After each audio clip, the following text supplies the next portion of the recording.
I seen a tweet. It was like flexing don't gotta make sense, and I was like, that's perfect. It's perfect because it don't gotta make sense. So I'm just saying. It gotta make sense to somebody. It gotta make sense to at least you. It gotta make sense to Fair at enough. least somebody. Fair enough. But I get the sentiment though. At that point, it's just semantics. At that point, like I'm just being semantic about it. But enough of the hate though. Let's get into the episode. Enough of the hate. You joined the wrong podcast. Welcome back to another episode of the Play for Keeps podcast, the only podcast where we do hate unprovoked. If you're not trying to hear hate, if you're not trying to see negativity, it's not the hate. Don't be unprovoked. It be very provoked. The hate be very provoked. I'm gonna let you know right now. Mine's gonna be unprovoked, but it's all about balance, though. I got a co-host that's gonna be unprovoked. I'm gonna be unprovoked. I'm not gonna be the voice of reason today. I got a lot of things to get off my chest. This is the Casuals Podcast, the only podcast made for the casuals. You are a casual. This is the place for you. Welcome to the show. It's for us by us. For me, we speak for the people. The voices. Yeah. I'm your host, Greg. My other host, Jax. You know what I mean? We are ready, locked and loaded with topics that we've been waiting to talk about this week. But, you know, before we do all that, let's take a moment of silence to talk about our last day of our month, Black History Month. You feel me? Black queens forever, snow bunnies never. I said black queens forever, snow bunnies never. I said black queens forever, snow bunnies never. Snow bunnies never. All right. I just want y'all to know that button is not going away, even though Black History Month is in. It's not going away at all. That's what happens when you're with black women. Come on now. That one's not going away either. That one's not going away either. Dana ain't never leaving this building. Life changing at all. Exactly. But don't let this life changing button keep you from doing what we need to do. Donations. I can't eat. I'm broke, nigga. I'm broke. And you got the power to change that. Of course you do. And if you somebody that listen to Jax when he says no, it's not the time to do that. I beg your pardon. It's not. Come on now. I beg your pardon. Y'all don't do that, which is why we have the contributors into y'all. I really do appreciate you. We do. All I hear is this check came me. I love it when you talk to me. My cat's the scene. I love it when you talk to me. My cat's the scene.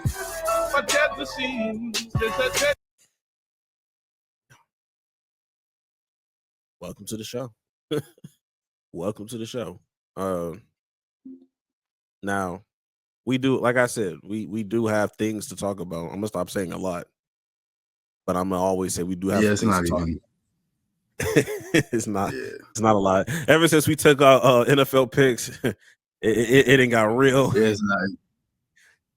We can do NBA picks. No, if we did NBA picks, those would take forever because it's way that too would many take games. Literal. Well, actually, and we get a lot of them wrong. Actually, it wouldn't. If we're going, if we're doing picks for the whole week. No, because how we did it for the NFL is we only did primetime games, and then we did an upset and whatever. So if we're only doing nationally broadcasted games, sometimes there's only one, maybe two. But to that, I would say we do not care because I don't give a fuck about that. Yeah, I care about what's on TNT that night. Fuck out of here. But since I'm already here, we do not care. There are some things that we don't care about. All right.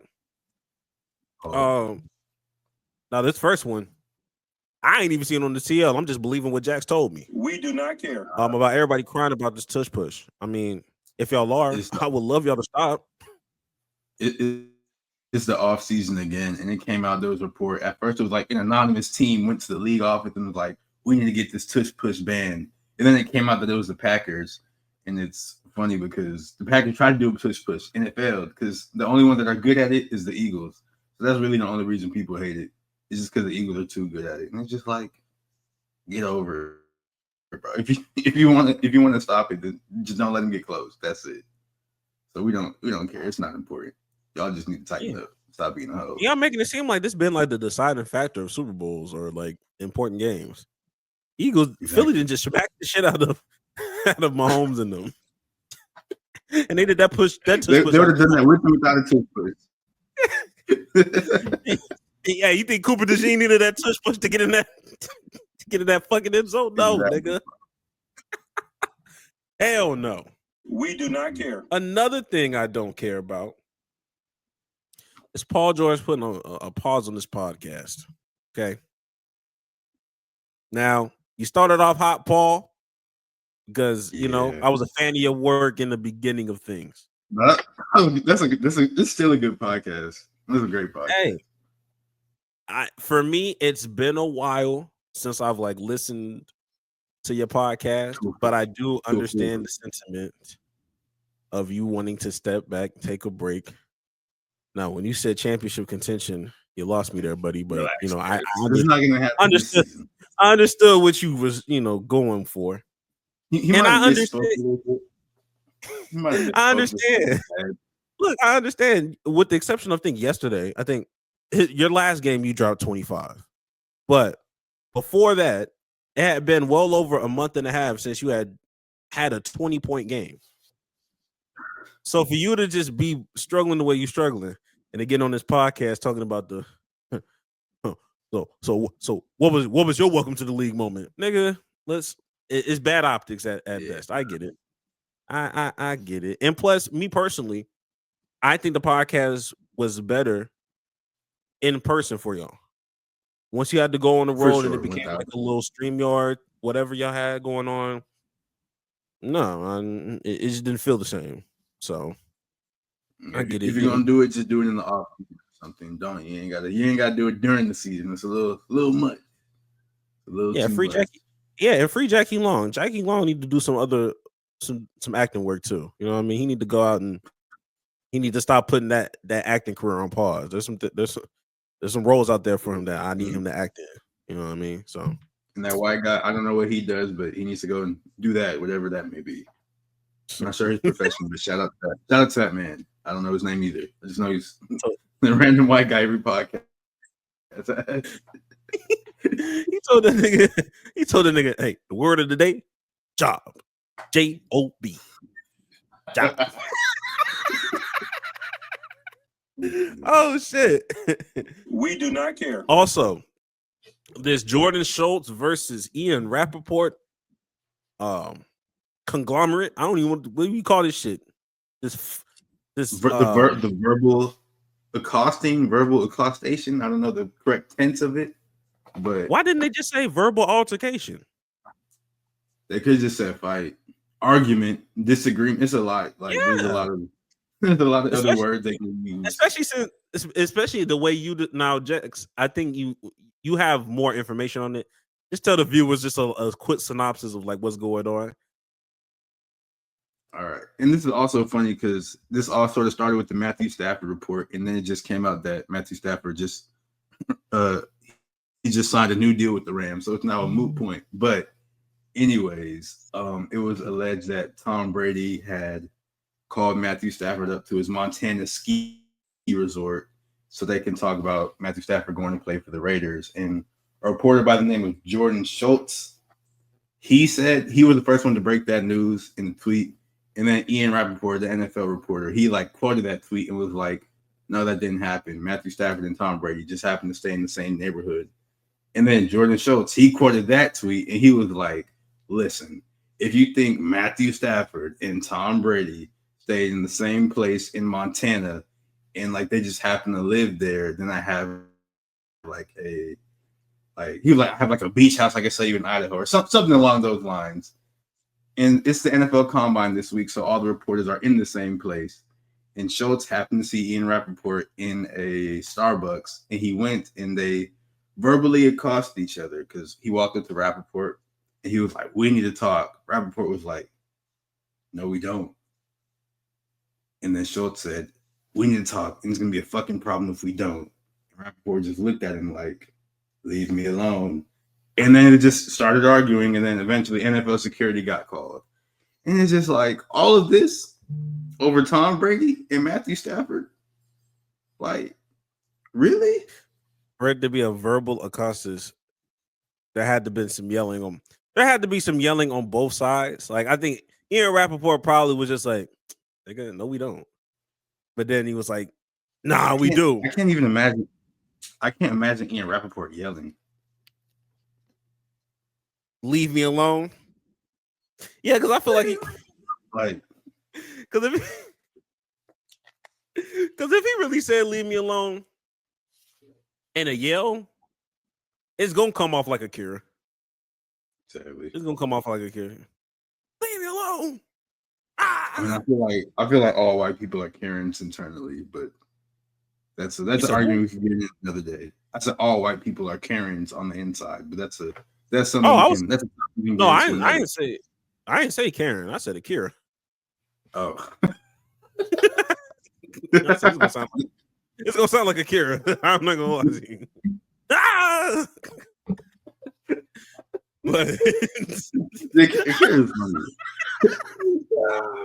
Where he's grabbing his head screaming. no, Ian Rappaport grabbing his head. Like I told you the first time, leave me. Oh, bro, it makes the media space look like we some lame ass niggas, and I need them to stop. I feel like a lot of it is though, so I know. Oh man, Lord Jesus. I guess We do not care. also this Cameron and Ocho Cinco beef. I don't care. I don't care. I'm gonna be honest with you. And based off of the things I saw, it seems very one-sided.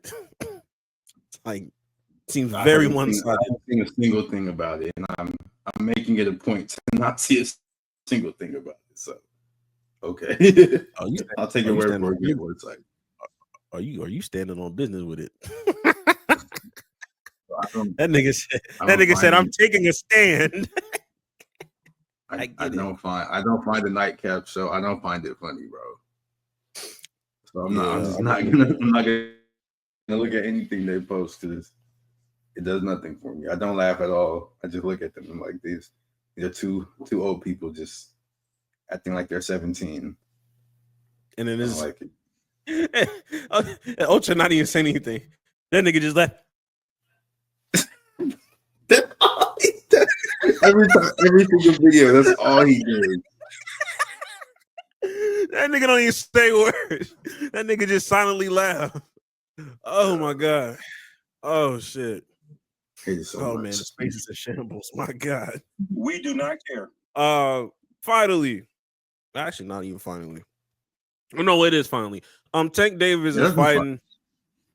Yeah, Tank Davis is fighting tomorrow against a man. To be honest with you, I don't know who this man is, but that's pretty much been all of Tank Davis's fights to me at post Ryan Garcia. Is just like a Tank Davis versus a nigga I don't really know about, and I learned. Yeah, like Tank Davis made me learn about new boxers every day. Like, oh, bad. This is seems like he's nice. That's all I have for him, though. So I don't that's pretty much it. All his until he fights like one of the bigger names that everybody's always dying for him to fight, like a Shakur or a Haney again, or a Garcia again, or a Keyshawn Davis who's up and coming. But I don't think any of those fights are happening because they just argue. Oh, fight me! Oh no, you're gonna fight me! Oh, pay me! Blah blah blah. And it never goes anywhere. So I don't think any of those are gonna happen. So I don't even care, to be honest. Yeah, and they short niggas, honestly. Like it is what it is, man. Like Tank Davis story. Yeah, they will. Like I think Tank Davis Tank Davis has the same story every time, same storyline in every fight, where it's just somebody comes up and then there's like a whole fan base talking about, oh yeah, this gonna be Tank not gonna work this one. Tank gonna finally meet his match. They getting that motherfucking maybe round one, round two. All right, knockout, bang on the floor, TKO every single time. I stopped doubting Tank after the Ryan Garcia fight. After the Ryan Garcia fight, I'm like, yo, look, there's nobody that's gonna beat the nigga. I'm sorry. You would just have to beat him out in old age, and I think he's gonna retire soon. So it's null and void. Tank is gonna win every fight that you put in front of him.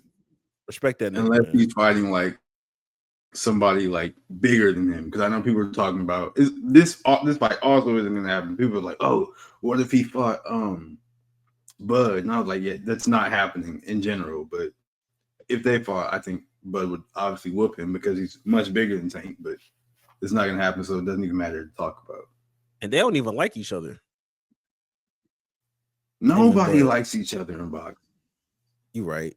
Nobody likes each other. That's the whole point. No, boxers don't like nobody. I still remember that Trae Young tweet. Niggas don't like nobody. Yeah. Niggas don't like nobody. They some dickheads. I'm sorry. They some assholes. Honestly, yeah. Oh shit. Oh my god. Now that we got all that shit out the way, speaking of assholes and you know, disagreements and all that stuff, you know, we got to talk about Steve Smith Sr., Mr. IUD himself. Oh my Lord Jesus. Your wife's favorite player. Your favorite wife's favorite player, man. Hashtag keep pounding. Oh my god. Now, this happened like maybe a day or two right after we had posted our last episode. I was so disappointed because I was like, fuck. Timing couldn't have been worse. Timing could not have been worse. I was like, we gotta let this shit marinate too. But I was on the floor crying when I found out. And by this point, everybody should know the Steve Smith story. But if you don't, basically, a man found out that his wife was having an affair on him with Steve Smith Sr. And he called him and had that conversation. Look, I don't care about the conversation on the phone. There was nothing that really transpired there. Enough for me to just... No. He said, Steve Smith, you're having sex with my wife. And Steve was just like, sorry. I'm sorry. That's very important. Yeah, I mean, look, that is very important. And the tremble in his voice the tremble in his voice when he said, "You're Steve Smith." That's icing on the cake. I get it. If it was left right there, I'm gonna be honest with you. I think water would be under the bridge. People would have forgot about it.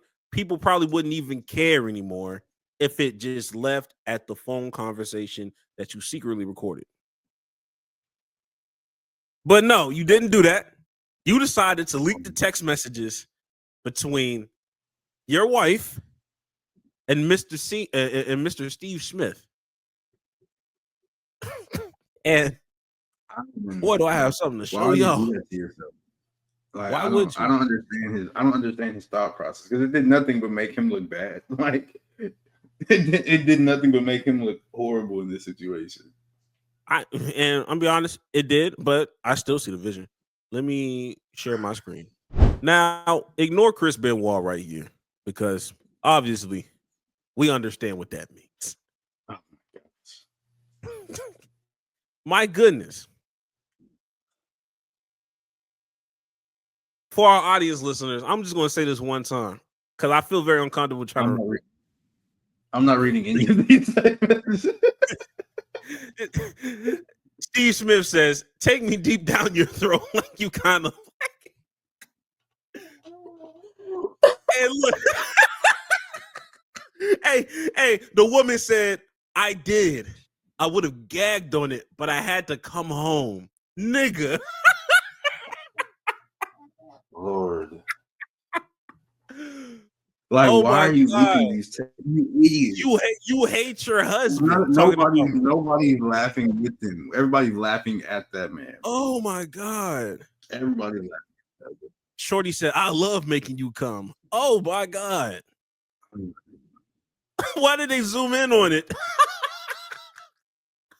I'm sick. I'm trying to find the one that had the oh, and I found out, and we found out. Shout out to the family. Shout out to Steve Smith's family. You cracked that woman. You cracked that woman 3 days before taking this photo. And I'm realizing Steve Smith got the same smile in every photo. That's some people just have that smile. But really, like the biggest thing of all this is the woman looks exactly like his wife. Like the woman he cheated with could have been his wife's sister. And it's just like, if you like, you clearly have a type. And it's just like, if you wanted that type, you had that type at home. But if you had done that, we would have never got this content. So your wife said, be mad at it. Your wife said, deep is an understatement. It almost felt like you rearranged my IUD. And he had the bright idea to leak that text message to the international media. He added like Antonio Brown for some reason. He added Bleacher Report, ESPN, Barstool Sports, Yeti coolers. Like what is they gonna do?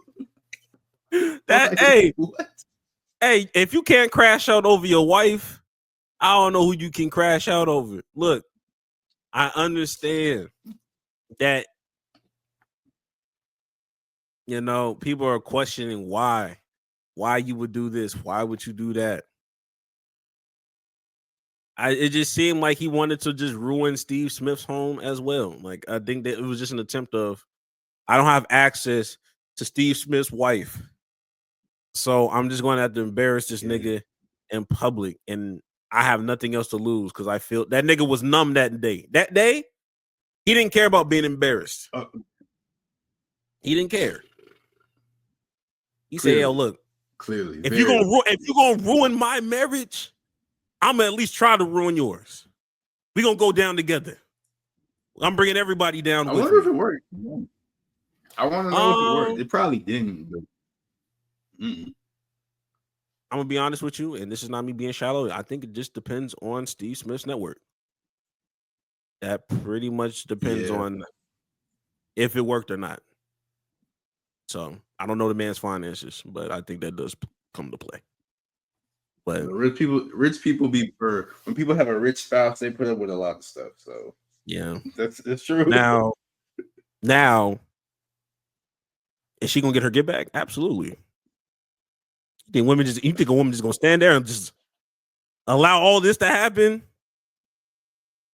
And she's just gonna be, oh, okay, bet. Like I'm only for Steve. No. That's not how that works. I mean, regardless if you find out or not, that's not how that works. That's not how that works. It would work like that. She was a good woman, but we'll see. We'll figure that out. We'll see. Hey, look, it's okay to not be a good woman sometimes. That's my take. Ain't nobody. God forgives. I don't have to, but God, look, forgive, forgive, dog. And shout out to them kids because this is during the school year, so.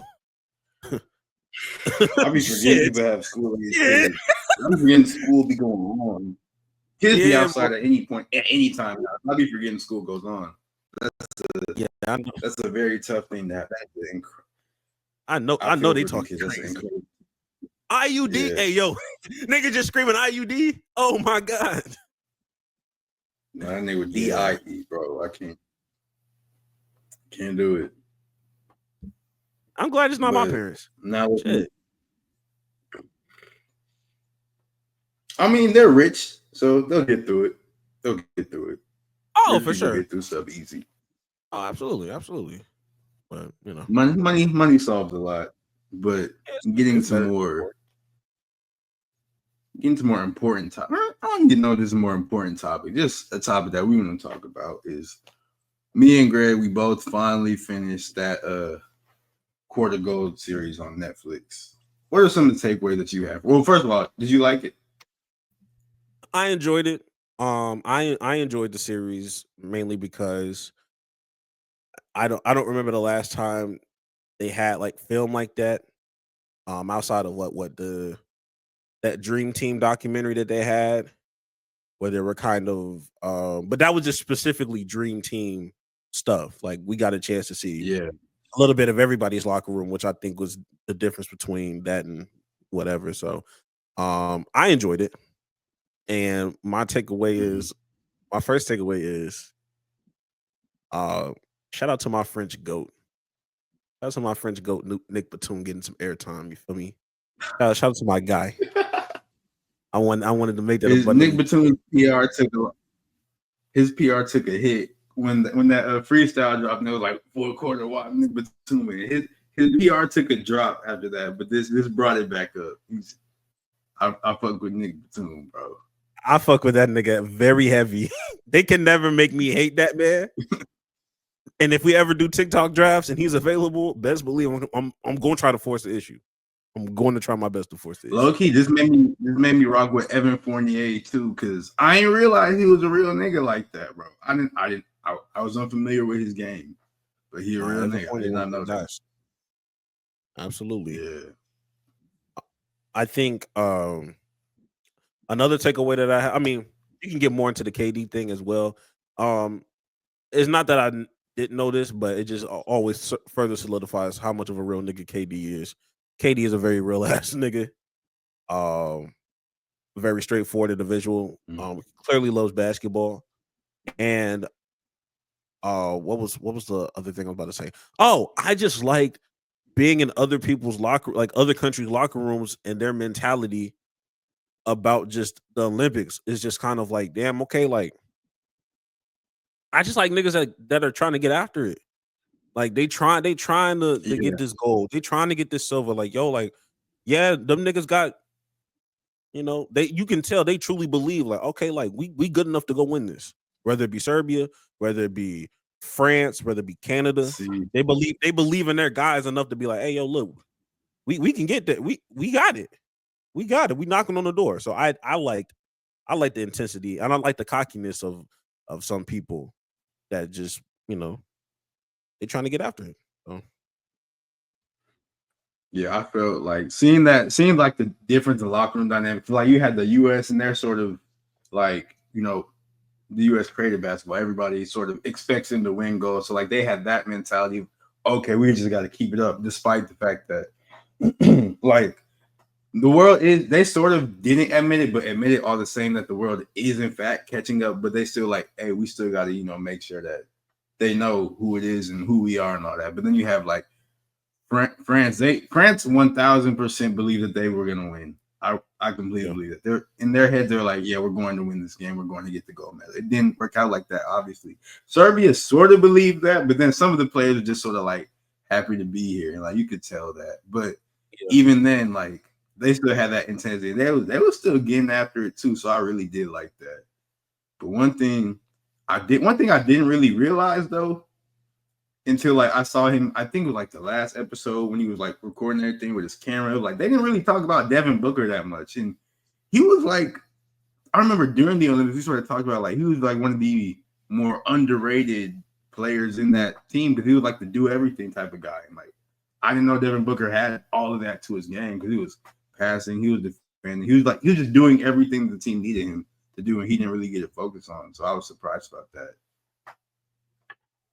Yeah, I did see that. I love some of the things that they were like. There are some moments where I'm just like, with Steve Kerr when it came. I think it was like when KD was shooting all them damn shots. Steve Kerr was just like, I think we should take him out. But there's like small moments, of course, like the Anthony Edwards thing with Barack Obama that people were circling on Instagram and Twitter.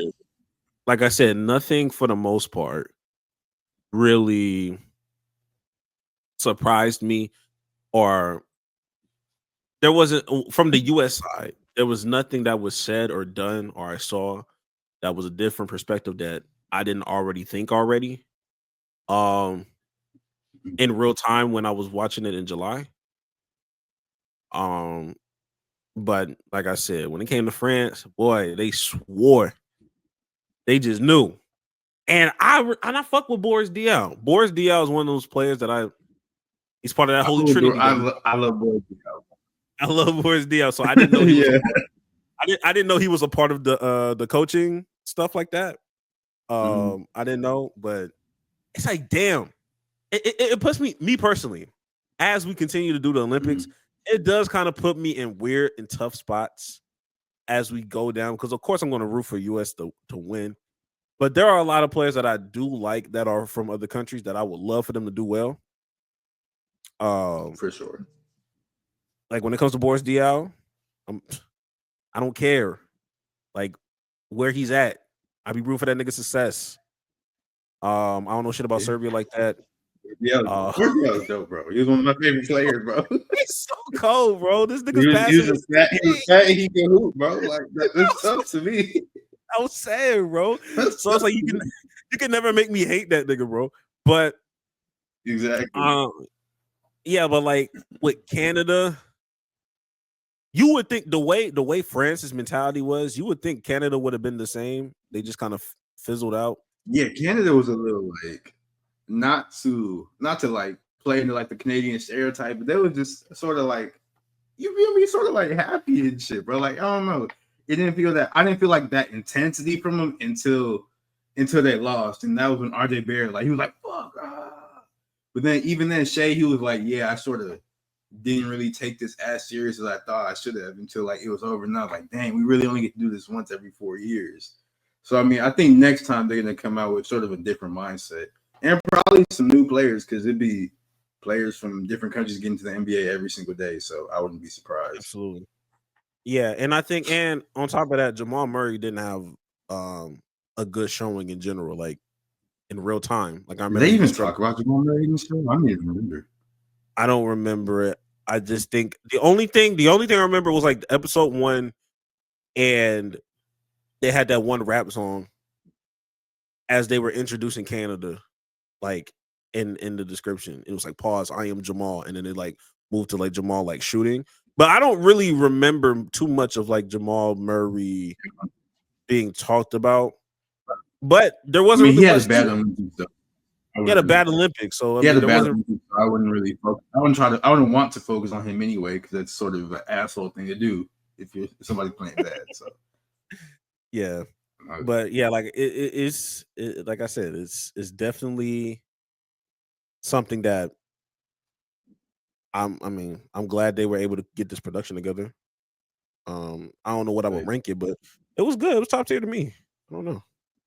Yeah, I really did like it, but I wish they could have done something like that for the girls too, just to give them a little bit more notoriety. But then again, like the women's team, they just dominated everybody, so it probably wouldn't even been. Nah, it's for the women right now. It's looking like what you call it, the dream team, like the '90s dream team over there. Like it's looking like it's a beatdown, my nigga. Yeah, it's always a beatdown though, because it's just not enough good women basketball players from overseas. It feels like so, like because I think like the women's team in the U.S. hasn't lost in like hasn't lost a game in like the past like 5 Olympics or something crazy like that. So, it's something they didn't do one for them, but I'm not surprised. And there's a crazy height difference too. For being honest, I be seeing some of these countries that they're playing. I'm like, bro, it looks like y'all playing children. It looks like y'all are playing children. These women are 5'1". Like Asia's like 6'2", 6'3", or something like that. Like playing against a 5'1". Brittany Griner is 6'7". Even though she's older, it's like she's 6'7", bro. Yeah, You're not blocking your shot. You're not getting But past before you get off this, you're not getting past her shot blocks. yeah. But before you get off this topic real fast, who are some names that you want to see in the next Olympics for the men's team? Because like I don't think KD and LeBron and Steph they're going to be like in their 40s, so they probably won't be back. And I don't think Jason Tatum's going to be back. If Steve Kerr's coach, I don't think Jason Tatum's going to be back because I don't think he likes Steve Kerr. But who are some other names that you think? Because I think like Cooper Flag is going to be on the next team, and I think Ant's going to be back. I would just have to see what Cooper Flag's development looks like by the time 2028 rolls around. Like, of course, I think he'll be a good player, but I said the same thing about Ja and Zion. Like, they're great, but shit happens. But they had other. Yeah, for sure. And he's in America, so I don't know. We'll see how that goes. But of course, I think Anthony Edwards comes back. I think, in my personal opinion, Paulo. I think Paulo comes for sure. I think Chet comes because you need rim protection. Because I think Bam Adebayo is not going to be enough. And if I'm being honest, people would just automatically put Bam in there. I don't know if Bam want to come back. Like he already got two. How old will Bam be? He'll be in his 30s. I think he'll probably be 30. He'll be in his 30s. How old is he now?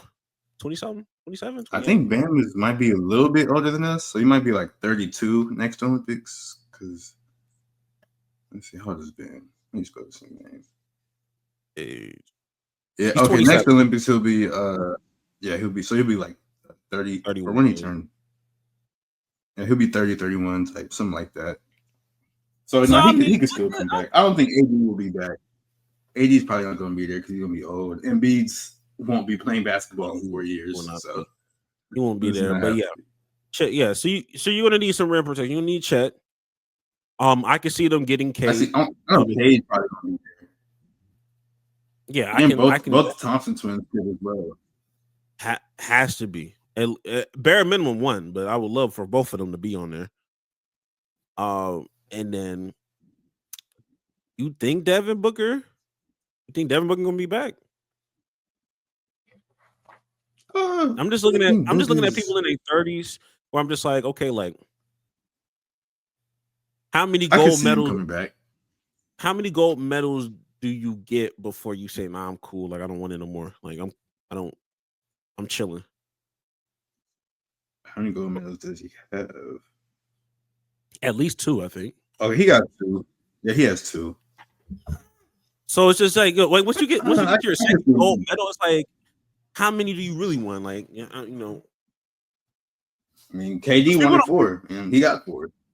Because people don't want to admit it, and people want to downplay it, but that motivation from that Noah Lyles shit definitely ramped up some of these niggas, and they don't want to admit it.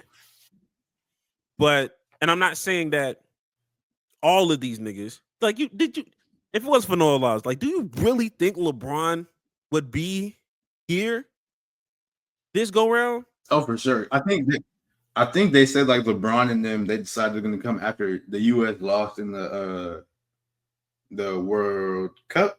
Yeah, the World Cup not last year, but the year before. Yeah, because Dennis Schroeder. I think that's when they're like, all right, we got to come back. Yeah, so I think that's really why LeBron. Yeah, I mean, me personally, that Germany shit just added fuel to the initial fire, because they definitely was saying, yeah, I guess Noah Lyles is right. This is the world champ right here. Goofy ass niggas. But also, I'm trying to figure out who else that I may be missing, because there's always that one obscured player that gets selected. I mean, do you think John Zion will be there? I think if they're both healthy, I'm pretty sure they will.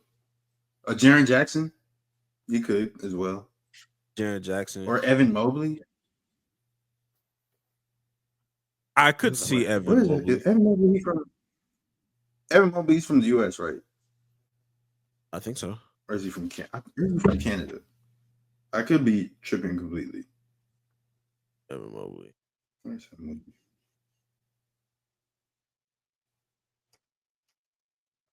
Evan No, he's Mobley from. I think he's from. from. Oh yeah, no, Evan Mobley from California. Yeah, he's from Cali. Yeah, Evan Mobley from here. He's from California. But yeah, he's Yeah, for so sure. I can see him on that team. So yeah, I can see him. next I see Olympics gonna look a lot different. Next Olympics gonna look a lot different because it won't have like big name stars that we're used to. Because like they'll probably all be retired by then. But I'm pretty sure they're still gonna. I mean, hopefully they'll still put belt to ass. But I mean, we'll find that out in 4 years. So I think Jason Tatum does come back. That's just me. With all these stars gone, nah. I think he does come back. That's I wouldn't want to unless if Steve Kerr's the coach, I'm not doing it. Like, but if they end up putting like Missoula as a coach or whatever, I'm like, all right, yeah, I'll go play for my coach and all that. So I don't know, we'll see. But you think Jaylen Brown? You think Jaylen Brown? We got to talk about. No, not okay. at all. I'm just checking. Not at all. But moving on from that, we got to talk about the former head coach of the U.S. Olympic team and the current head coach of the San Antonio Spurs, Greg Popovich. He had a stroke earlier in the season, and he's been out since then. And he just came out and had like an in-person meeting with his team and was like, "Hey guys, I won't be coming back for the rest of the season because I'm taking it to like focus on my health and get right and everything." So. And Greg Popovich, I think he's not 80 just yet, but he's in his 70s, I believe. And I mean, he's had a storied career, and I'm not saying it's over, but I'm sort of saying it might be over for him because he's, like I said, he's old, he had a stroke, and he's already had like such a storied career. So I think it might be time for him to retire. And that sort of sucks given the circumstances. But I mean, what more could you want from a coach? He's done everything. Yeah, he's 76 years what? old. Yeah, he's 76. Yeah. I can see, I'm be honest with you, I can see both. I can see, okay, like he just retires. I can also see him just being one of them people. I've seen it in real life. Literally. Just take it all the way in. Just coaches to the day. To the T. I don't want that. I mean, I just think if I'm putting it in his perspective, like his wife is already gone, and I just don't unless you're just gonna move him to like a front office position. I just don't see him not wanting to just be in the facility. Just being around being around young people, being around people moving around, that keeps you on this earth longer. That keeps you on this earth longer. It makes you healthier. There's already scientific things versus just like, not saying he has to be cooped up in his retirement home or whatever, or just being cooped up somewhere. But I can definitely see Coach Pop, because even if he's not coaching, just doing something else. He just seems like somebody that's just going to always work or do something. He's always moving around. He's always doing something. I don't know. So it's a tricky situation for sure. But I could see him like personally, like I do think he's going to retire. But even though he'll be retired, he's still going to be around the Spurs. Like I could see that. Like he'll just. He might not have like an official role or like an official like title in the front office, but he's for sure going to be around offering advice and coming in the locker room. Because I mean, he's Greg Popovich. You're not going to be like, oh no, you can't be in here. It's Greg Popovich. He is the Spurs for better or worse, So I think he'll always be around the Spurs. I don't think he'll have like an official position. He'll probably be spending, or hopefully be spending, way more time with his family and everything, because like you said, his wife is gone, but I know he still has kids and everything and grandkids. So I think he's just going to be around the game, but just not coach. But wishing him all the best, praying for him, because he's cold. We love Greg Popovich, So it sort of sucks. Yeah, it sucks. It sucks that it's sort of it could be ending like this, but I mean, he's like we said, he's what more could you want from a head coach? He is probably, well, honestly, probably not even probably. He is the greatest basketball coach of all time. He gets good talent and he knows how to develop it. He gets bad talent and also knows how to develop it. Like he's won how many championships? 5, maybe. Yeah, he's Yeah, won he won 5. 5 championships, 3-time coach of the year. He was the head coach for the Olympic Games a couple times. Like he's got the most out of his basketball career. That's 1,000% for sure. Yeah, he's done everything humanly possible that you can do as a head coach. Yeah. Has gone through certain dynasties and he's done his due diligence. So shout out to him. Wish him a speedy recovery. I think it's just a matter of how much his body can take traveling. If he can travel, he's gonna be coaching. If traveling is an issue, then like you said, he'll probably just be knowing Pop. He won't have no official role. He'll just be the coach for when they come back to San Antonio when they have their home game spent. He'll be back there ready to coach, having the X's and O's and all that shit. And then when they'll have the travel team coach do the shit when they go to Toronto and shit like that. So we'll see how it goes. He'll be their ghost coach. He'll be ghost writing the plays and all that. Oh God, had that nigga via FaceTime. I see it. Work from home has work from home coach. It is. But also, we got to talk about another.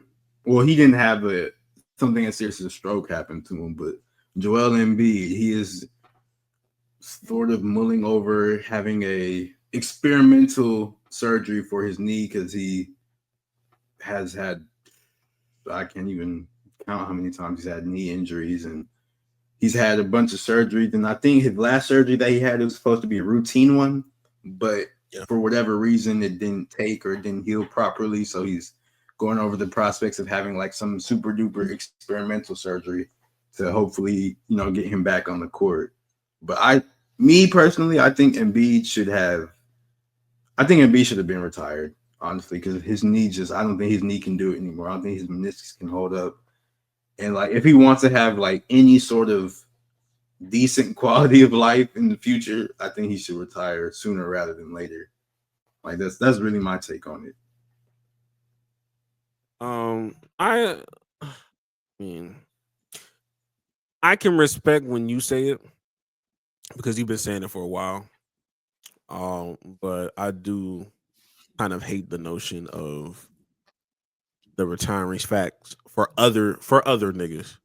Like if you were some of these national media heads that were clamoring about the legitimacy of him not doing back-to-backs or questioning his toughness or whatever it was during these times where it's just kind of like he's injured, but you just don't like how he's been injured for X amount of period of time or whatever that reporter was talking about, dealing with his fans and family or sons, or whatever, or his brother. Yeah. And then you go and swing the whole other pendulum from questioning the legitimacy of your injury to, this nigga needs to retire. Shut the fuck up, nigga. I don't care. Like that nigga Embiid is scheduled to make $58 million this year, $59 million the following year, $60 million year 3, and I think he has a 4th-year option. I don't know if it's player or not. I'll say this. I think this will be his last contract. Like his last real good contract. I don't think anybody's signing that nigga past whatever. But at bare minimum, he's not getting no long-term deal or nothing ever again. Yeah. And I think he knows that. So bare minimum, he playing at least another 3 years. He getting that money. He signed. So when people talk about niggas making millions and millions of dollars and niggas are sitting out or whatever, look, skill issue. Stop blaming these players for the money that they make because somebody had to go give them that. Somebody had to slide the piece of paper for the nigga to sign. Like, I can never get mad at Jax for signing a $400 million deal for sign language, like to be a sign language instructor or whatever. Like, how could I be? The nigga don't know.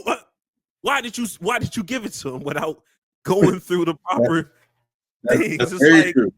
why would I be mad at that's 400 mil, nigga? I'm gonna sign it. Right. So You put the don't paper in front of Embiid like that, he's going to sign it.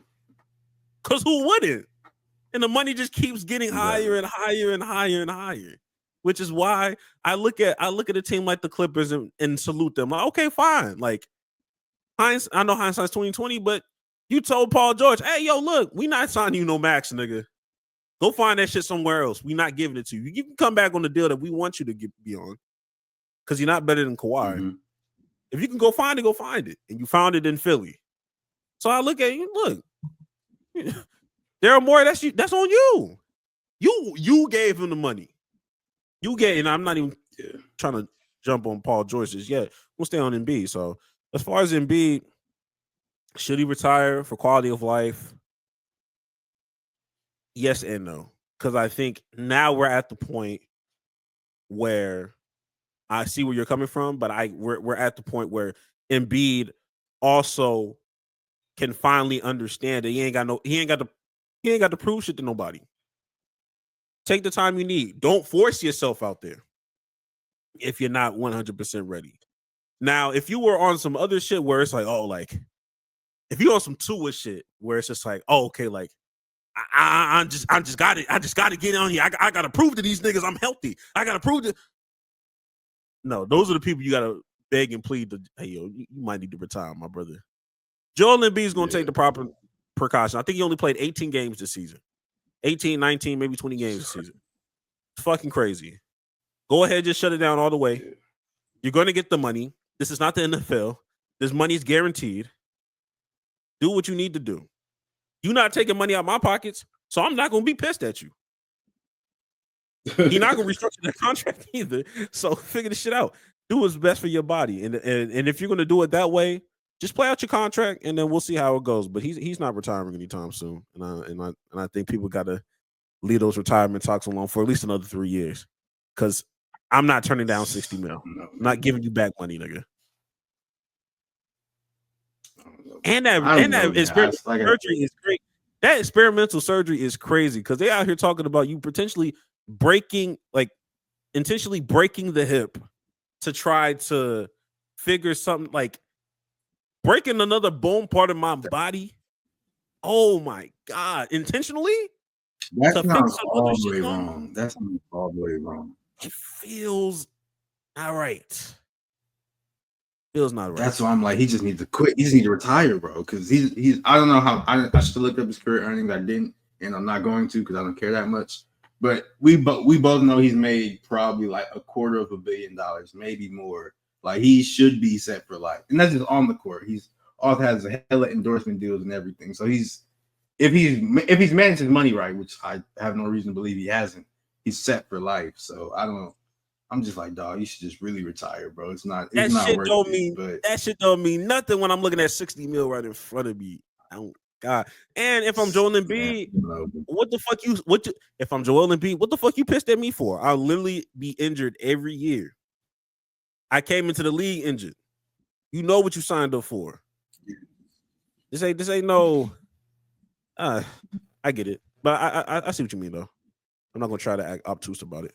I feel for Tyrese Maxey though. He's having a hell of a year, and he just like ain't got no. The only help I had was Jared McCain, and he tore his ACL a long time ago. And Paul George, he hasn't fully recovered from his injuries, so that's why he's playing bad. So it's just all bad for Tyrese Maxey. But I mean, I think he got like a new deal recently. So I guess when they showed him dunk on Braun in that documentary, I was like, they like replayed it like 5 times. I was like, damn, I forgot about this. Hey, that let me know right then and there. Okay, this is not a Rich Paul production. This is not Clutch Sports. Clutch Sports ain't had shit to do with this goddamn documentary. This is a legit documentary. Like this is legit. Yeah. Y'all.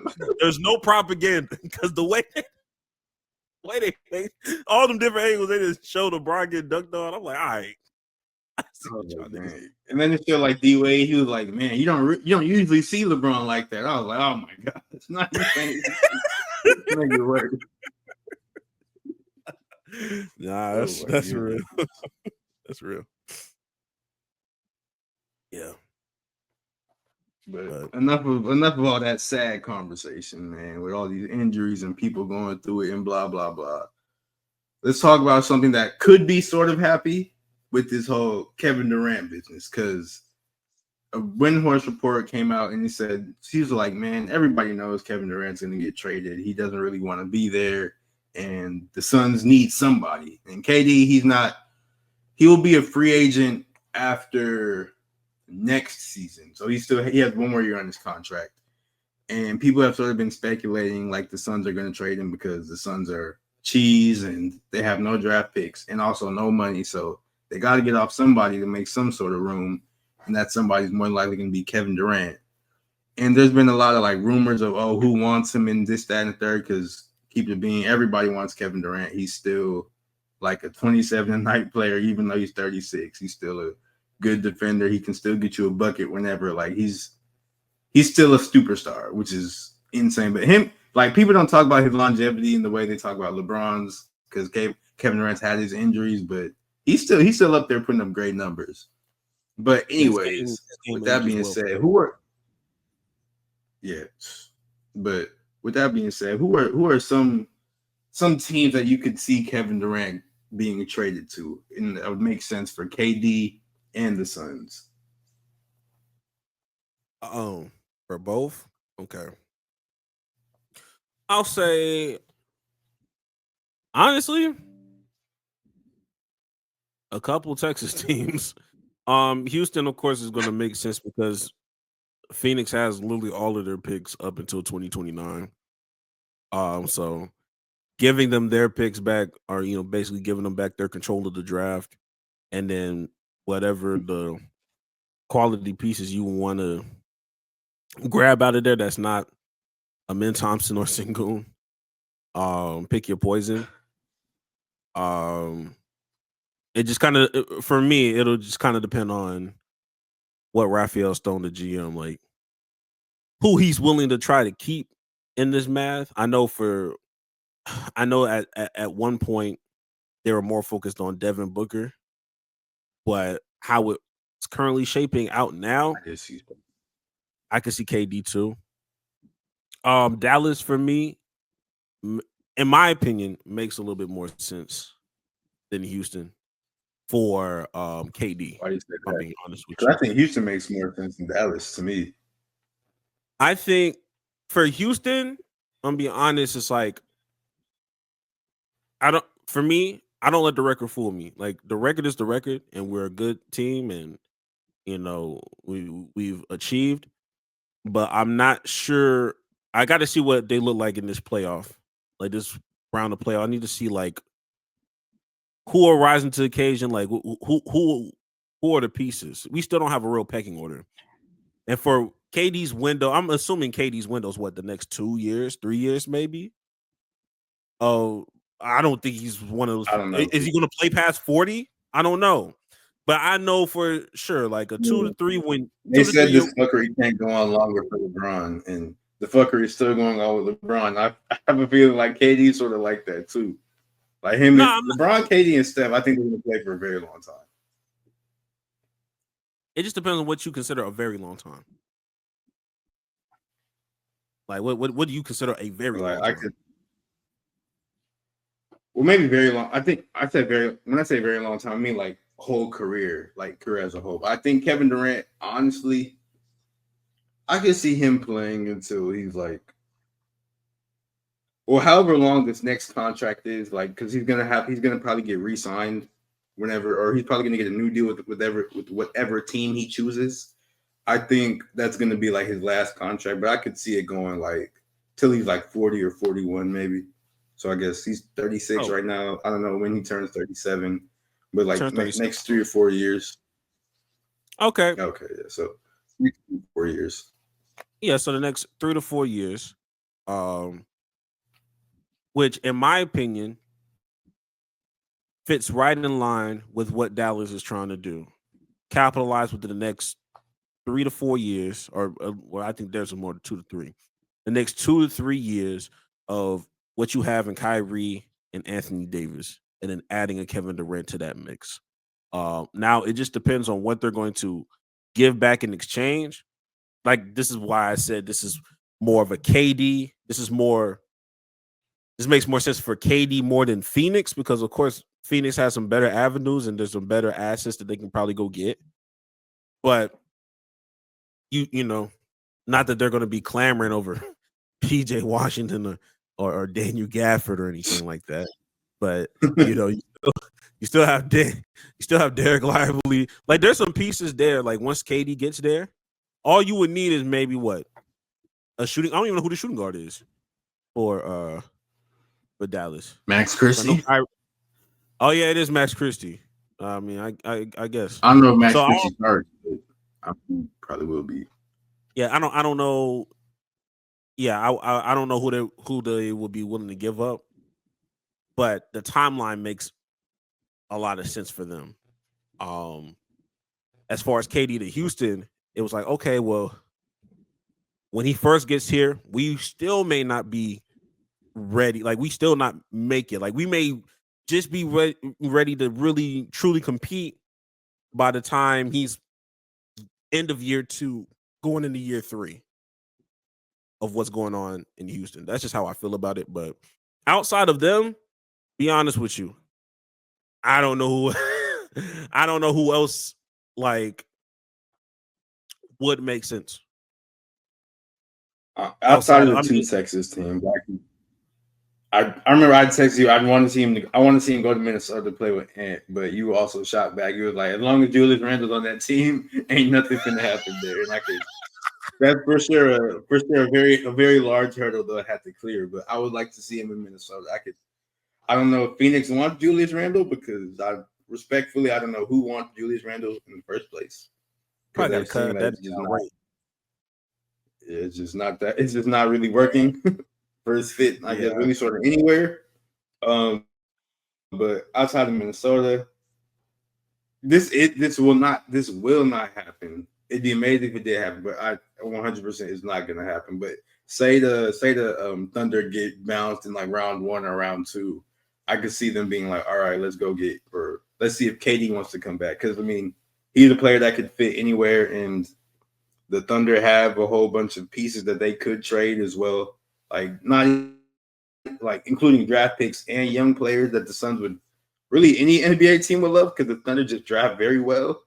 So that could be a destination, but like I said, that's 1,000% not going to happen. I could weirdly see him in Memphis as well. I think that's because I think, like I said, Kevin Durant, he's sort of. You said what? I said, yeah, that also makes sense, but at the same time, they've been low key. There's been a lot of job rumors these days, but I want to be like, oh, he's not going to get traded, but I mean, like we keep saying, the Luka trade happened, so anything can happen. So I have no idea about that, to be honest. Niggas got trauma. But the Grizzlies, they draft very well, so they have pieces they could trade, and I think they have a couple of draft picks they might want to. I mean, they can get rid of if they want Kevin Durant. But the real sleeper team I could see is the Heat, because the Heat can play defense. They're in the Eastern Conference. The East sucks, and one thing they can do everything except score. That's really it. They have Tyler Hero, and even though he's an all-star, he's not a number one option on a championship team. He's not a number one scoring option on a championship team. So I can't really see them doing anything as long as Tyler Hero is holding the keys. But Kevin Durant could come be that number one option for them. I think he'd fit sort of perfectly with them as far as defensive purposes as well. I really think that's a nice fit for him. So if he goes to like the Heat, I think they could make something shake for sure. But then again, people don't like Pat Riley, so there's also that. Yeah, I don't see, like, I understand from a basketball standpoint of why you would say Miami. I just don't see it. If Draymond Green wasn't an employee, if Draymond Green wasn't a player of the Golden State Warriors, I could have seen KD go back to Golden State before the Jimmy Butler trade. But Draymond Green is still there. I don't care about the little podcast and nigga hopped on. I don't care that the nigga was smiling. Niggas smile in niggas' faces all the time. I bet you Nico Harrison smiled in that nigga Luka face plenty of fucking times. That don't move me, nigga. They don't play this little tongue-in-cheek game like, oh, they don't have beef. Nigga, you must not know what beef. You must not know all the verses of what beef come in, my nigga. You must think I'm stupid. Nigga, fuck. But yeah, Memphis. Look, I love Memphis. I don't know. Speaking of Draymond, real fast, because I know I had sent you that clip, and it was like apparently Draymond has the ball that Kevin Durant shot that made him like the all-time Olympic leading scorer or whatever. And like, I was thinking about that before we got on the podcast, and I was like, wait, Draymond wasn't even on that Olympic team. Why does he have the ball? Like, he was just in the stands as a fan. Why the fuck does he have that ball? Who gave him that ball? He wasn't in the 2020 Olympics? No, I thought Kevin Durant broke that record this past Olympics. Oh, this past Olympics. Oh, this nigga was. Oh shit! I'm pretty sure that's when he broke that record because I think they said that in the thing. Oh damn! So I'm like, he wasn't even on that team. Why do you have that? How was he allowed to get on the fucking court as a fan? That's why I'm like, what the fuck? He said, "Yo, you don't want that ball." Who gave it to him? That's my question. What the fuck? Nigga ain't got no credentials. Steve Kerr on that. It was probably Steve Kerr. I forgot Steve Kerr is there.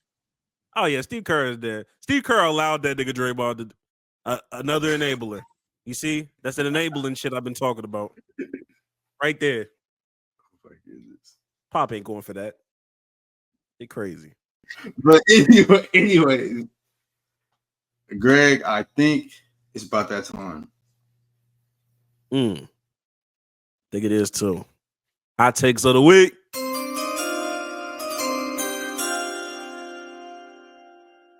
Right, y'all know the drills. Hot takes of the week. You heard the music, and I have a hot take that's been spurred on by recent happenings in the social media world. And let me share my screen to get this nonsense off my damn chest. Because my hot take is I am sick and tired of NBA, Centel, and everybody. Like, I hate all the. Honestly, I feel like I might have said a hot take similar to this before, but every single parody account, I hate it so much. And recently, the NBA Centel account, which is it was originally like, I guess, a spinoff of the NBA Central account that posted actual NBA news, but Centel, they renamed it or whatever and sort of changed the name so people could still think it was NBA Central. And anyways, it recently got banned from Twitter. It's been since reinstated, but when it got banned, everybody from Stephen A. Smith to actual NBA franchises were saying, oh, rest in peace, Centel, or free Centel, and blah, blah, blah. I hate all of you. That NBA Centel account is so stupid, and if you enjoy it, you're also stupid too. That's my hot take, because that account is so dumb. It's just like, Grant, I'll be honest, sometimes it can be funny. Like sometimes it has good jokes. A broken clock is right twice a day. But people be like, oh, rip Centel, and oh, we love this, and blah, blah, blah. Like, this is so lame. This is so stupid. This account does nothing but post jokes at the expense of other people. Like, and it just surrounds misinformation. People try to justify it and be like, oh, this really just tells us to it makes us want to like vet our sources more and make sure that we know we're not spreading misinformation. Like, dumb nigga, you weren't doing that regardless. Like, this doesn't change anything. That's not what you were doing. You were laughing at these jokes regardless. Like, all this is so stupid to me. Like, I hate every single account like this. I want them all to be gone. Like, it's people who like actual report, like in the Centel, it was verified as well, I believe, so it was making money off of it too. And it's just like, it's Making real money off of reporters that are trying to get It's kind of crazy. making money off of misinformation. And it's real reporters that are trying to like give out like the actual real facts, real information that's not getting promoted more than Centel. And it's just like, bro, this is so dumb. Why do people glorify this? Like I said, are there funny moments? Yes. But still, this is stupid. You like it, you're an idiot. NBA Centel is dumb. That's my hot take. If you like it, you're also dumb. And yeah, that's all I got to say about that. Now, I will sing.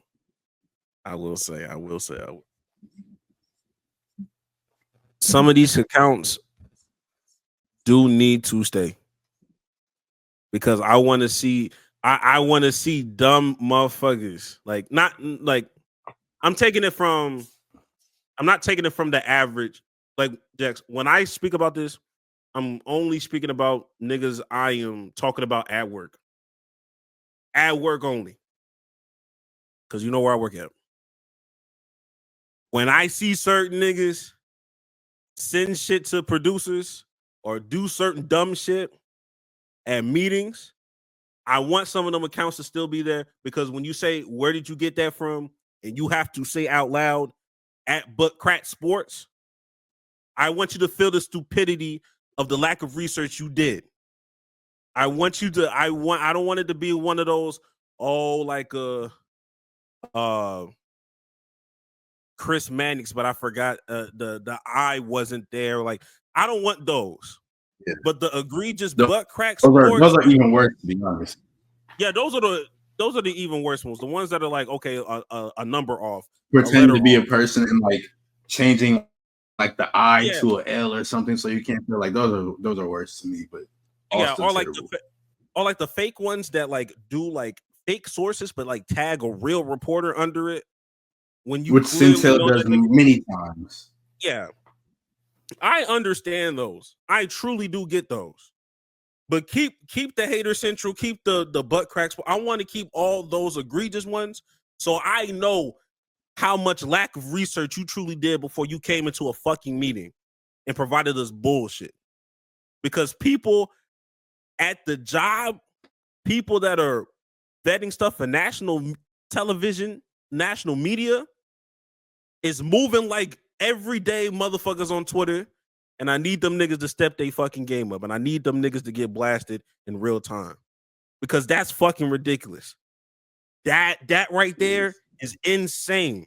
Because you about to embarrass a national publication. Because you just either reading too fast or just believing anything that you see in your fucking phone. So I want to keep those there. Just to get them dumbass niggas about the job. Because you're making my job that much more insufferable sometimes. When you don't double check your work. And now I'm looking at shit like, did you read the ad, nigga? Did you read the ad before sending this to me? And you think this is real? Because Butt Crack Sports said it. I couldn't imagine being at your job and people doing stuff like that. Like, come on, bro. Like, come on, bro. Like, there are real niggas on the internet doing a lot better job at vetting sources than you are. And you're supposed to be the expert. Yeah. You're supposed to be the one that double checks and all that stuff. No, keep some of them niggas. Makes my job easy. But all them other ones, I do agree with you. But that's just a personal preference. All of them should be deleted. All of them should be gone for sure. But to make my job easier and to make shit fun, when I have to tell the producer this is where I got it from and who gave it to me, it just makes meetings that should have been via email a lot more like enjoyable because I hate Zoom meetings. I hate team meetings. Give me something comedic to do while I'm here. So yeah, that's just me. That's me though. But I agree. Fuck them. I do think, and this one last thing, and I'll go to my hot take. There isn't a Centel. You know what I mean? Like Centel was on a generational run, and low key it still is on a generational run when it comes to fake pages. There ain't a fake page like Centel, bro. I'm not gonna lie to you. Wasn't there one before them though? That was. I mean, there were some pages that walked so that Centel can fly. But the motion that shit got, they got shit in the dictionary now talking about you got Centelled. KD says you got Centelled. Like, huh? There's no way that can't be the dictionary. I'll burn that. I'll burn Merriam-Webster. You'll have to verify. Merriam-Webster on that. But look, there's there's a lot going on. But I'm telling you, because you remember there was a time where like a whole bunch of people tried to make like individual team Centels. Yes. Like there was like a little thing. All of you guys.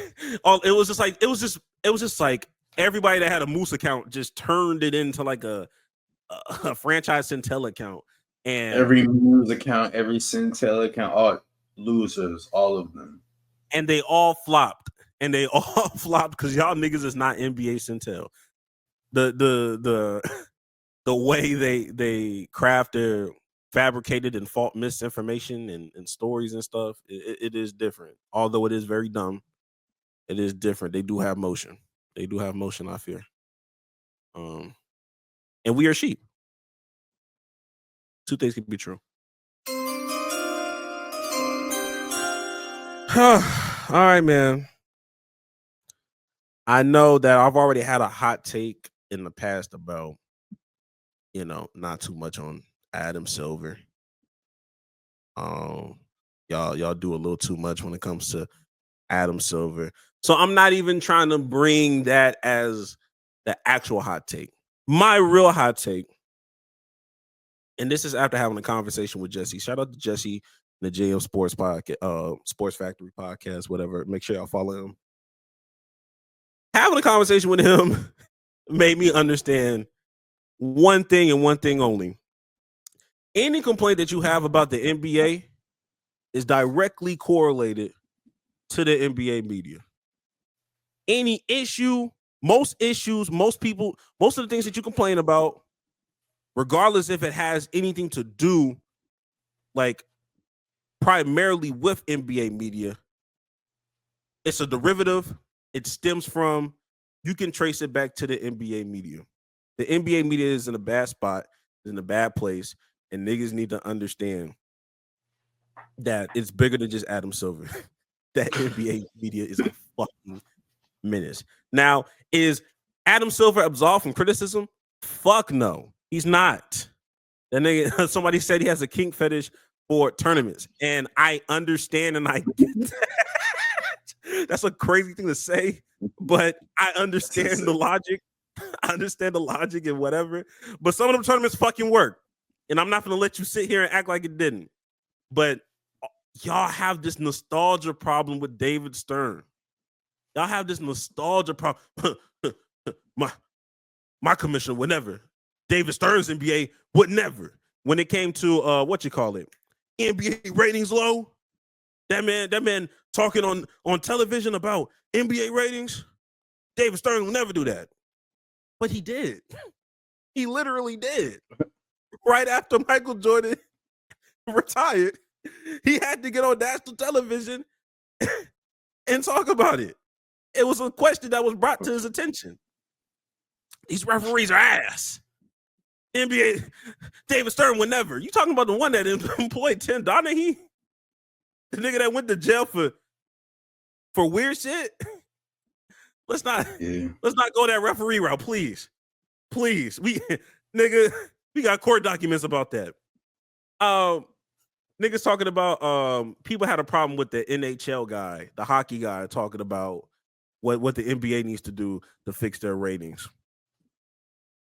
A couple dumbass niggas was like, y'all got hockey niggas thinking that they can talk about the NBA, bro. Like, the NBA ratings in a bad place. David Stern would never. There's an article back in the 90s talking about why is the NHL hot and the NBA not.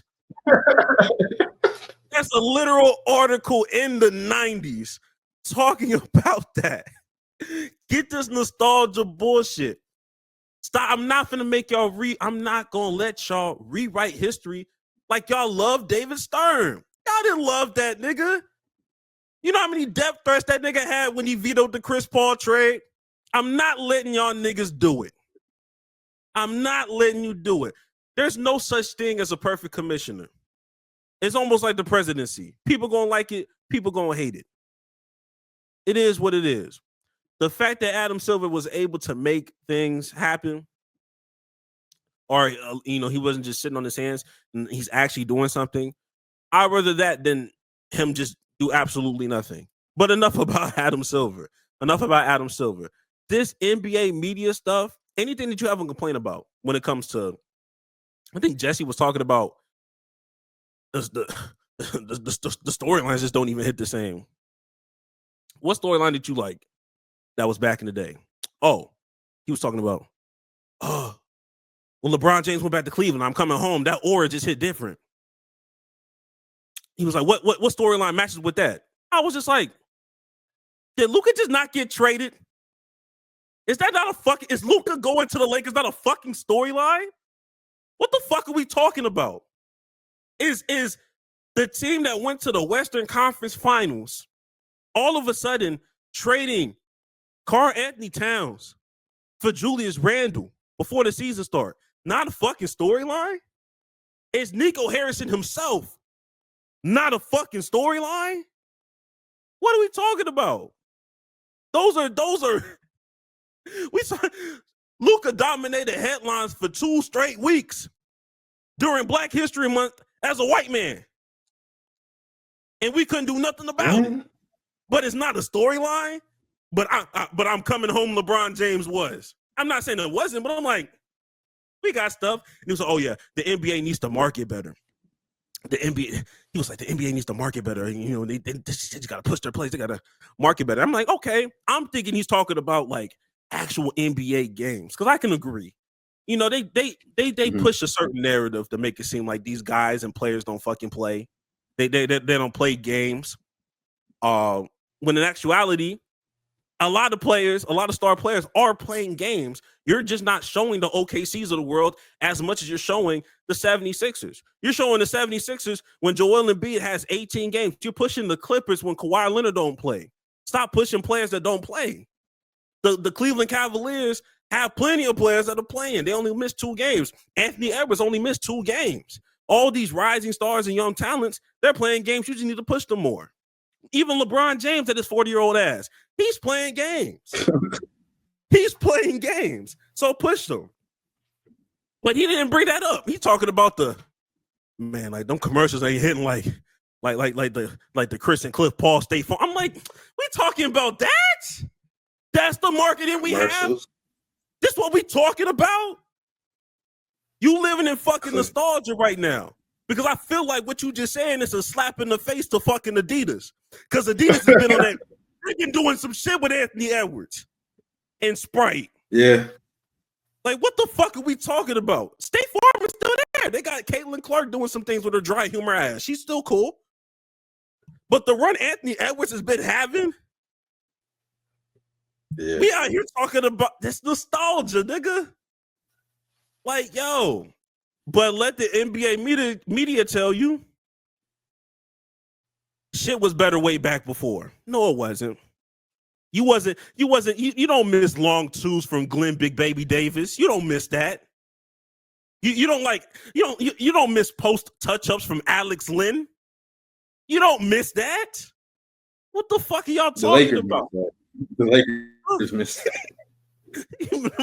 You want to see some post touches from Alex Lynn? That's what you want?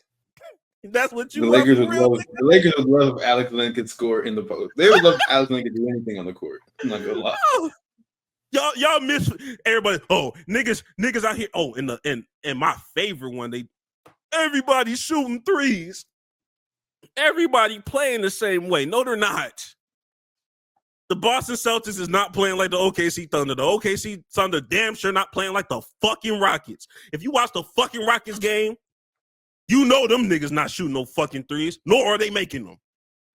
That's one of the biggest flaws for them niggas. Now I'm questioning, do you watch basketball? I know it's a casual podcast. No, people don't. They watch clips on social media. And that's the problem. National media will push a narrative that's just simply incorrect and not there. And to me, if you finna sell me a false narrative on national TV, what's the difference between you and Centel right now, nigga?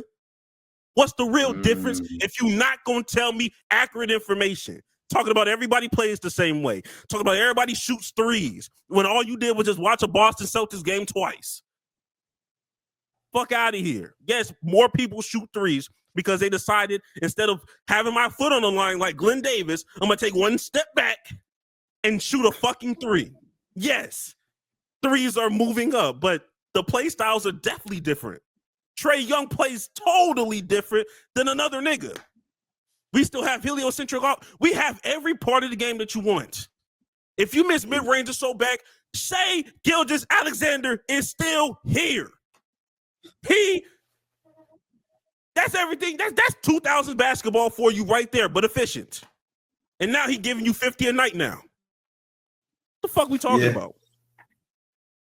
So I'm gonna get off my high horse. It's an hour and 30. I'm here. I had to get off my chest. The NBA media is the reason why you feel the way you feel about the current product because you're not actually watching the product. And I'm not expecting casual watchers of the game to actually watch it all the time. But what casual people do? They listen to the quote unquote experts of the game. And if the experts are telling you false narratives, they're going to fucking believe it. And you're just going to keep pushing a narrative that's just not true. It's not true, nigga. This is the best product we've had thus far. And you would never know that because you have Charles Barkley and Draymond Green talking crazy. And player run podcasts that needs to stop too.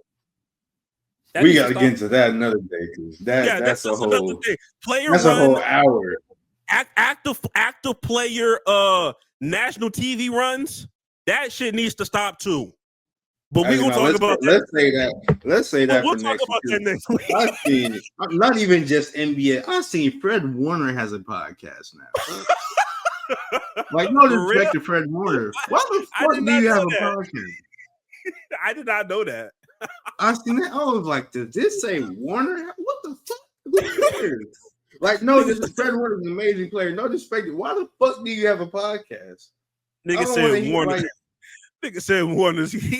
I could have sworn it said Warner Brothers. Fred Warner? Fuck. What the fuck? But that's my that's my hot take. My name is Greg, and I approve all of the messages I just said. I know it was a long rant, but I had to get off my chest because it's getting fucking ridiculous. But that's it. That's all I had. Oh my gosh. God damn. Nah, that Warner shit fucked me up. I ain't know that. I was like, I can't do this shit, bro. I can't do this shit. That was a good rant. That was a good fucking rant. Oh my god. Any last words, Jax? Hey man, keep pounding. That's all I gotta say. Keep pounding. Way to switch it up.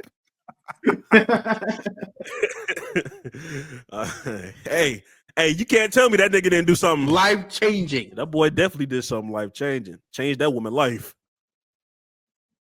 Changed the IUD too. Everybody in that story endured a life-changing event, for better or for worse. Everybody in that story. Nah, man. A nigga like me? Nah, a nigga like me? Guess who's going to jail? Guess who's going to jail tonight? Shit. Guess who's going to jail tonight? Come on now. Look. A nigga like me, I got to. You don't know. Do you know who Aaron the Plumber is? Nah, I don't know who that is. Nah, man. Never mind. I have to show you some videos afterwards. It's like some swole nigga that always taking his shirt off. He's always crashing out. He's on probably like one of those Tubi reality shows. I've been seeing like clips around him. This nigga just be like, he be trying to fight everybody just because he just standing on business. I think he just be trying to stand on business for everything. Regardless if he wins or lose. He gonna fight. Like, it don't matter. And to a degree, I can kind of respect it. But like, there's times when there was like but like, he's the type of nigga that keep talking and he'll like slowly start like taking his shirt off, like taking like a button-up shirt every time. I'm like, y'all letting this nigga charge up. Y'all letting this nigga transform. And y'all not doing nothing. Y'all not. Because what you think a nigga finna do after he just starts taking his shirt off? You think he finna high five? No, he finna try to beat your ass. Some girl gave that nigga a love tap. Like, get out my face type shit. Like, it was very light. It was like one of those things. And she was like doing it in a playful way. And he was just like, I mean, look, like, I don't know. I don't like being disrespected for real. Shorty was like, so you really about to ruin a good moment right now? That nigga dead ass. I absolutely have to. I'm like, bro, what? Nah, man. I'm gonna send you a video for reference. that shit there, it was getting out of hand. But yeah, do something life changing. I don't even know if you finished your life changing rant. I don't even know. Did you even say that one? Oh no, I didn't. You want me to? You're the one. Oh, switch it up. I finally switched it up. Hey, look, it's crazy. It's crazy. I'm a fan of the switch. I like the switch up. I fuck with it. I fuck with it. Life changing. Yeah, man, change your life. You feel me? Matcha niggas, I come in peace, bro. I'm gonna need y'all to really just simmer it down. I'm gonna need you to simmer it down. Now, hey, Jax, if I see a lot of blue matcha niggas in the next week, I'm gonna have an issue too. Cause now y'all just dig right. Now y'all dig right. At some point, you're dig right. Is blue matcha really a thing? That nigga was sipping on something blue and called the blue matcha. So I don't look. I'm not a part of the community, so I don't know. I'm seeing blue matcha. I guess interesting. I must follow up. But anyways, we'll catch y'all next week. Don't forget to like, comment, subscribe, and donate. Most importantly, donate. Actually, donate first. Donate before you do anything else. Because we need it. Yeah. We need it. All right, we'll catch y'all next week.